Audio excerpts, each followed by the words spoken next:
Hey people, welcome to the channel, and it's time to talk about the ETERNAUT, or as we know it in Argentina, El Eternauta. The ETERNAUT is the latest hit series in Netflix. It's more of a post-apocalyptic world. It is not recent. It is based on an Argentine comic from 1957. So it is a lot older than some people think. It's not the new The Last of Us, right? It is a lot older than that. Something very relevant in the times in which it was written. Keep in mind there was the military junta in Argentina back then, so it has a lot of metaphors going on. I just had a wonderful conversation with the director of photography of the ETERNAUT, which is a follower of my Spanish channel. I screwed up the audio on that thing, even though it was in Spanish and I wouldn't have the opportunity to show it to you guys here.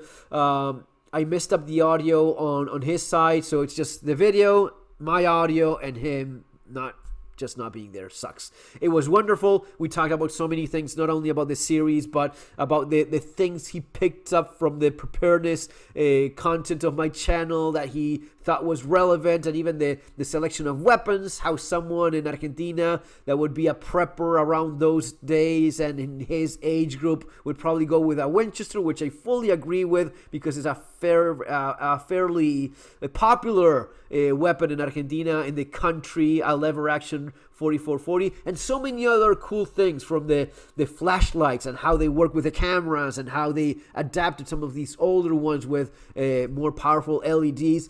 Anyway, great conversation. Unfortunately, it is very much like the ETERNAUT lost in time in the ether itself. Yeah, that sucked. Anyway, I like the series a lot. I think it's great. I think it was adapted brilliantly from the comic to the TV series. Something that is not easy to do. The ETERNAUT as a comic is huge. It goes on forever.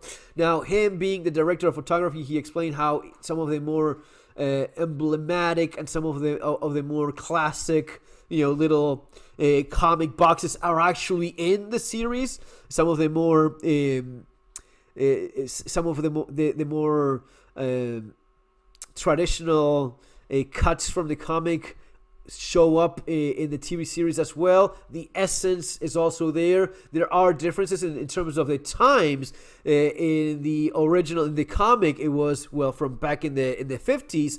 The Netflix series is based on the protagonist being a war veteran from Malvinas, right? So that's how you have the connection of someone that knows how to handle guns, and he has the war PTSD thing going on as well. I think it was brilliantly done, man. I think it was a lot of work, and this is something that we can confirm because Gaston Girod, who is the director of photography, which I talked with, said so himself. He says it was years of very hard work, and now, yes, you can confirm that there's going to be a second season, which is still not done, not nearly there, but it is pretty much confirmed. There's going to be a season 2 of the ETERNAUT, and I'm super glad.